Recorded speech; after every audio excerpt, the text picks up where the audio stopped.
My 58th birthday began with a knock on a door that didn't exist.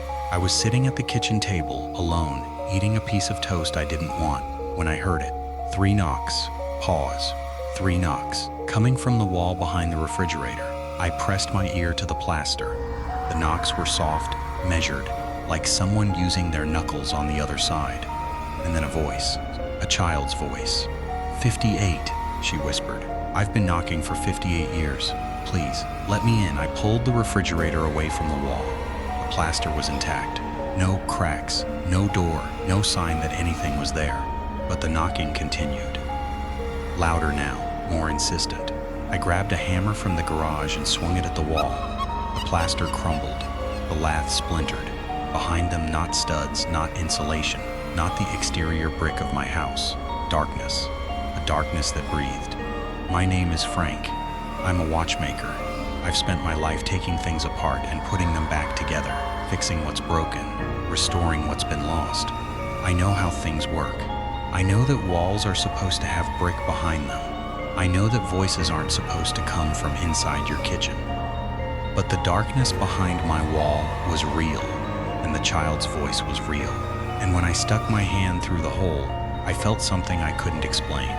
Cold air, a draft, and a staircase. Going down, I widened the hole. I climbed through. I landed on a wooden step, old and warped, that groaned under my weight. The darkness swallowed me. I pulled out my phone, turned on the flashlight. The beam cut a narrow path through the black. I was in a stairwell. Narrow, steep, descending into somewhere that wasn't my basement. I counted the steps. 1, 2, 3. The walls were covered in drawings, stick figures, a house, a tree, a little girl with pigtails, and numbers 58, over and over, in every color, every stage of fading. 4, 5, 6. The air grew cold. My breath fogged. 7, 8, 9. I could hear the child's voice again, not from ahead of me but from behind. I turned. The hole I'd climbed through was gone. Just a wall. Solid plaster. No light. No way back. I kept going. 10, 11, 12. The stairs began to spiral. 13, 14, 15. The drawings on the walls grew more frantic.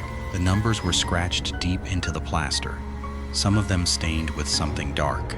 16, 17, 18. I could smell something sweet. Honeysuckle. The perfume my grandmother used to wear. 19, 20, 21. I reached a landing. The stairs continued, but to my left there was a doorway. No door, just an archway, and beyond it a room. A small room, maybe 10 by 10, with walls made entirely of clocks. Hundreds of clocks. Wristwatches, grandfather clocks, cuckoo clocks, sundials. All of them ticking.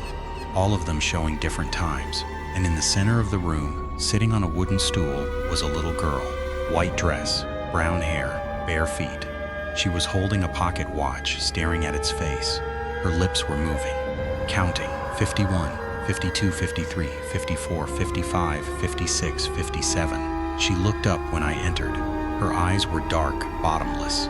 She didn't smile. She didn't cry. She just stared at me and said, "You're 58. That's the number. 58 years old." 58 steps from my bedroom to the front door. I got to 57. I tripped on the rug. I fell through the floor. I've been here ever since. 58 years. My parents are dead. My house is gone. The street is a parking lot. But the room is still here, and the clocks keep ticking. "Who are you?"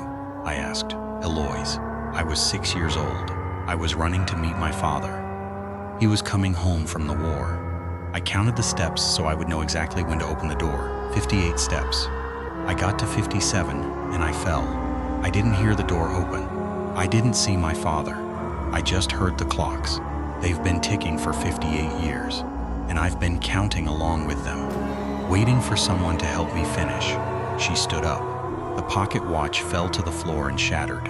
The glass broke. The gears scattered. The ticking stopped. The silence was deafening. "You're a watchmaker," she said. "You fix things. You can fix me. You can fix the count." "How?" "Climb with me. Count with me. And when we get to 58, you say it first. Then I can say it. Then the floor will open, and I can go home." I looked at the floor. It was dirt, packed earth, worn smooth by small, bare feet. I looked at the walls. The clocks were frozen now. Their hands stopped at 58 minutes past every hour. "Where's home?" I asked. She pointed at the ceiling. Through the dirt and stone, I could see a light, faint golden, pulsing like a heartbeat. Up there, my front door. My father is still standing on the porch. He's been waiting for 58 years. He's old now. He's gray. But he never stopped waiting. He never stopped believing I would come. I thought about my own father who died when I was 30. I thought about the things we wait for, the doors we leave open, the numbers we never say. I took the girl's hand. It was cold. So we climbed, not down, up. The stairs were there, hidden beneath the dirt. We uncovered them as we climbed, brushing away the earth, revealing the old wood beneath. 1, 2, 3. The girl climbed beside me, her white dress brushing against the walls. She was light, weightless, like climbing with a memory. 4, 5, 6. The walls began to change. The numbers smoothed over. 7, 8, 9. The air grew warmer. The smell of honeysuckle grew stronger. 10, 11, 12. The girl started to age. Her face lengthened. Her hands grew larger. 13, 14, 15. She was a teenager. Her white dress became a school uniform. 16, 17, 18. She was a young woman. Her brown hair fell loose. 19, 20, 21. She was my age. 58. Her face was lined, her eyes were tired, but her grip was firm. 22, 23, 24. She was older than me now. Gray hair, wrinkles. Her breath was a whisper. 25, 26, 27. We climbed faster. The light grew brighter. I could see a door above us, a front door, painted red, with a brass knocker shaped like a lion's head. 28, 29, 30. The girl was ancient, fragile. Her hand was a bird's bone in mine. 31, 32, 33. She started to cry, silent tears that left tracks on her weathered cheeks. "I'm so tired," she whispered. "I've been falling for so long." 34, 35, 36. I pulled her up. I lifted her. I carried her the way you'd carry a child or a grandmother or a promise you couldn't break. 37, 38, 39. The door was close. I could see the porch. I could see a man, old and gray, standing at the top of the steps. 40, 41, 42. The man smiled. He reached out his arms. "Alois," he called. "Alois, come home. Your father is here." 43, 44, 45. The girl in my arms was light again. She was a child again. Her white dress was bright. Her pigtails were neat. Her eyes were full of tears, but she was laughing. 46, 47, 48. I reached the door. I set her down on the porch. She ran to her father. He lifted her, spun her around. They cried, they laughed, they held each other. 49, 50, 51.